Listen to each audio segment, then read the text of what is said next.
CDS exam 12 अप्रैल 2026 को होना है। और आज से अगर देखा जाएगा तो एक हफ्ते से कम का समय आपके पास बचा हुआ है। ऐसे में कैंडिडेट अपनी तैयारी को फाइनल टच दे रहे होंगे। और मेरा ऐसा मानना है कि लगभग लोगों का जो है कोर्स कंप्लीट हो गया होगा। अब यहाँ पे कोर्स पैराडॉक्स है, सिलेबस पैराडॉक्स है कि कभी भी किसी कैंडिडेट का 100% सिलेबस खत्म ही नहीं होता है ना? हमेशा कुछ ना कुछ बचा रह जाता है। तो ऐसे में जिन कैंडिडेट का कुछ ना कुछ बचा हुआ है, वो स्ट्रेस नहीं लेंगे कि उनका सिलेबस 100% नहीं खत्म। किसी का नहीं होता है, तो आपको स्ट्रेस नहीं लेना है। कभी-कभी एग्जामिनेशन हॉल में हम कुछ छोटी-छोटी गलतियां ऐसी कर देते हैं, जो आगे चल के ब्लंडर हो जाती हैं। तो ऐसे गलतियों को हम प्रोएक्टिवली कैसे अवॉइड कर सकते हैं, इस वीडियो में हम जानने वाले हैं। आप सबको पता है कि ये समय बेहद कीमती है, तो आप इस वीडियो को 2x पे भी करके देख सकते हैं। तो चलिए वीडियो को स्टार्ट करते हैं। 12 अप्रैल को आपका पेपर है। एडमिट कार्ड सबके आ चुके हैं। सबको अपना सेंटर पता चल गया है। सबने टिकट वगैरह बुक कर लिया होगा, किसको कैसे जाना है। कुछ लोग का एकदम नजदीक होगा और कुछ लोग को थोड़ा ट्रैवल करना पड़ सकता है। तो सबने अपना प्लानिंग बना लिया होगा, कौन कैसे जाएगा, कहाँ जाएगा, और सबने गूगल मैप के थ्रू देख लिया होगा कि कहाँ उनका सेंटर है। कुछ लोग जिनका पास होगा वो जाके भी देख चुके होंगे, कुछ लोग को पता भी होगा। अब जैसे आपको पता है, पहला पेपर 9 बजे से स्टार्ट होना है। और एडमिट कार्ड में आपके मेंशन है कि 8:30 बजे आपका गेट बंद हो जाएगा। एक चीज आप मुझसे श्योर हो सकते हैं, जो मैंने सामने अपने देखा है कैंडिडेट्स के साथ, 8:30 के बाद वो गेट नहीं खोलते हैं। बच्चे चिल्लाते हैं, तड़फड़ाते हैं, रोते हैं कि सर प्लीज खोल दीजिए, खोल दीजिए, खोल दीजिए, लेकिन वो गेट नहीं खोलते हैं। ठीक है।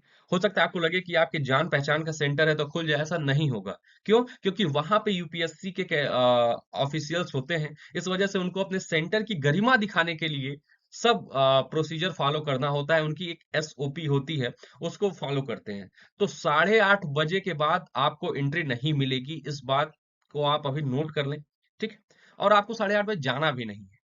इतना बड़ा एग्जाम है, 6 महीने आपने तैयारी की है। आज समझिए फसल जो आपने बोया था पिछले जून जुलाई अगस्त में, आज उसको काटने की तैयारी है। तो क्या आप इतना 8:30 बजे जाएंगे क्या? अब आप बहुत अपने लक्ष्य के करीब हैं, बस आपको अंतिम हथौड़ा ठोकना है, तो आप 8:30 बजे तो जाएंगे नहीं। इसका मतलब यह है कि आपको सेंटर पे समय से बहुत पहले पहुंच जाना है। बहुत पहले के कम से कम एक आध घंटा पहले पहुंच जाइए, 1.5 घंटा 2 घंटा पहले पहुंच जाइए। वहां जाके चिल करिए, रिलैक्स, ताकि ये लास्ट मिनट रश ना हो आपकी एग्जामिनेशन। पता चला जल्दी जल्दी पहुंच रहे हैं, अभी रास्ते में हैं, पता चला है भाई पहुंच पाएंगे नहीं पहुंच पाएंगे। तो अब क्या होगा, अनावश्यक आप माइंड पे स्ट्रेस क्रिएट करने वाले हैं। आपका एड्रेनलिन अलग जो है रश कर जाएगा। मतलब आप अननेसेसरी प्रेशर क्रिएट करेंगे खुद पे। तो आप सेंटर पे पहले एडेक्वेट टाइम लेकर के पहुंचे, देख लें। अब आपको पता है कि हमको 100 किलोमीटर दूरी तय करनी है, तो कितना समय लगेगा। एकदम एग्जैक्ट डेटा लेके मत जाए।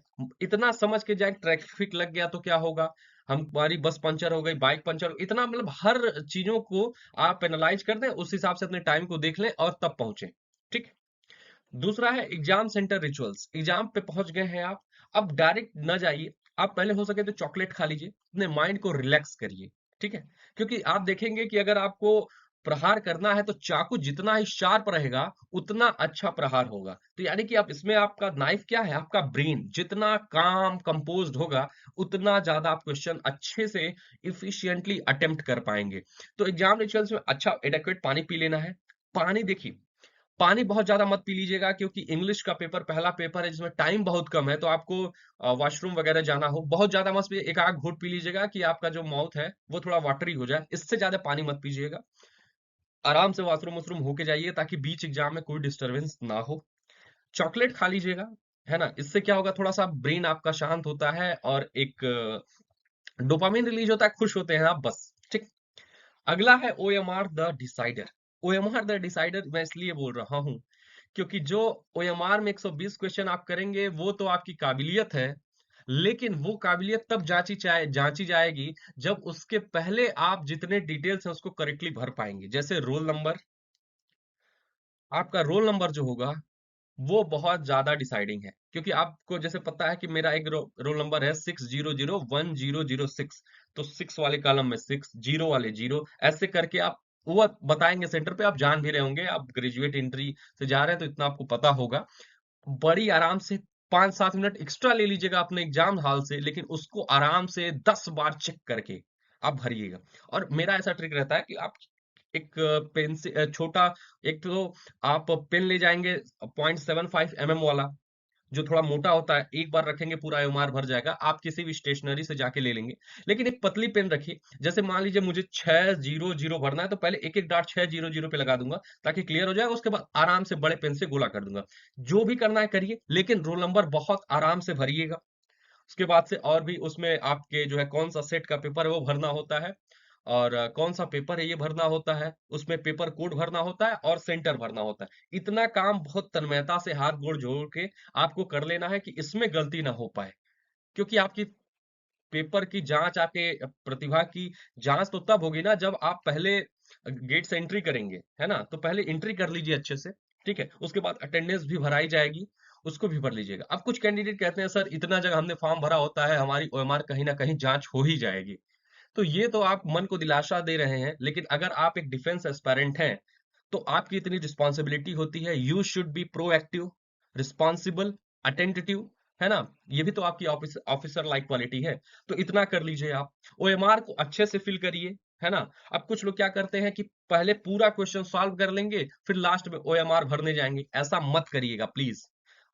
आप या तो तुरंत भर देंगे, या तो 10-15 क्वेश्चन का सेट बना लेंगे, 15-15 क्वेश्चन के बाद भरना है, भरिएगा। पूरा एक बार में ओएमआर मत भरिएगा। लोग चिल्लाते हैं, उनको लास्ट में लगता है कि ये क्वेश्चन और कर लें, लास्ट में ओएमआर ही नहीं भर पाते हैं। तो ऐसा मुझे नहीं लगता कोई करता होगा, बहुत पहले लोग करते होंगे, लेकिन करते हैं कुछ लोग ज्यादा, जिनको एक्सपर्टीज होता है, और वो फिर लास्ट में चिल्लाते रहते हैं। तो आप ओएमआर साथ साथ भरते चलिएगा, ठीक है? दूसरा है कि इंग्लिश का पेपर और मैथमेटिक्स का पेपर ऐसा है जहां पे आपको पहले सेकंड से आखिरी जो 120वां मिनट होगा, लगातार कंटिन्यूअसली भागना भागना भागना भागना है। कहीं रुकिएगा मत। क्वेश्चन देखा आ रहा है, नहीं आ रहा है, नहीं आ रहा है, क्योंकि इतना जल्दी पेपर खत्म होगा कि आप लास्ट में सोचेंगे कैसे क्या हो गया, आपको समझ में नहीं आएगा। इसलिए अनावश्यक ना इधर उधर ताकिएगा, ना कुछ सोचिएगा कि डीप मेडिटेशन में चले जा रहे हैं, क्वेश्चन पे ही पूरा थीसिस कर डाल रहे हैं, ये होगा वो होगा। कुछ नहीं, आ रहा है नहीं आ रहा है, आ रहा है नहीं आ रहा है, आगे बढ़। मैथमेटिक्स के पेपर में और इंग्लिश के पेपर में, इंग्लिश के पेपर के बारे में मैंने अच्छे से बता दिया है कैसे सॉल्व करना है। मैथमेटिक्स के बारे में भी जानकारी आपको दे दी है। यानी कि पहले दूसरे पेपर में आपको एकदम समझिए एरोप्लेन की स्पीड से भागना है। पहला क्वेश्चन 120 क्वेश्चन तक पहुंचना है, खट खट खट खट खट खट, ठीक। अच्छा, दूसरी बात है analytical instincts that change the game. आप किसी भी टीचर से पढ़ चुके होंगे, तमाम बहुत एक्सपर्ट टीचर हैं, और मैं आपको एक बात की गारंटी दे सकता हूं कि आप जिस टीचर से जो सब्जेक्ट पढ़े हैं, पॉलिटी, आप सोचिए लक्ष्मीकांत सर आपको पॉलिटी पढ़ाए हो, या कोई भी टीचर आपको पढ़ाया हो, लेकिन जो आपने पढ़ा है वो एग्जैक्ट आपके पेपर में नहीं आएगा, ठीक है? एक आध 10 क्वेश्चन मान लेते हैं, 10 क्वेश्चन के अलावा एग्जैक्ट कुछ भी नहीं आएगा। इसका मतलब क्या करना है आपको?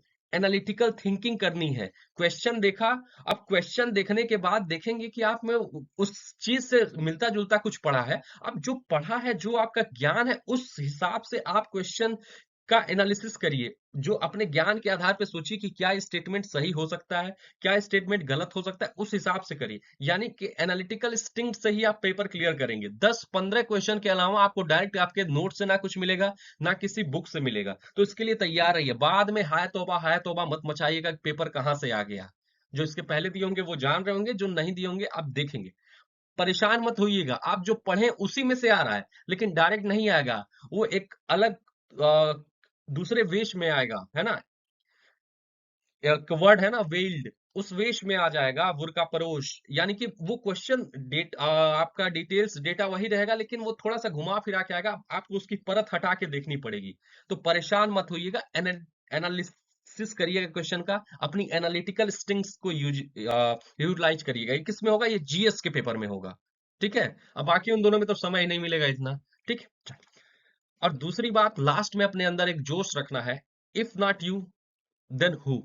मैं सोचता हूं if not me then who, if not I then who, ठीक है? मैं नहीं करूंगा तो कौन करेगा? ये पूरे एग्जामिनेशन सेंटर में जितने लोग हैं, अगर मैं भी नहीं करूंगा तो कौन करेगा? पेपर कैसा भी आए, अगर कठिन आ जाए तो भी समझ लेना है कि जो मेरा आसान है पहले उसको कर लूंगा, और कठिन आया होगा तो सबके लिए कठिन आया होगा, है ना?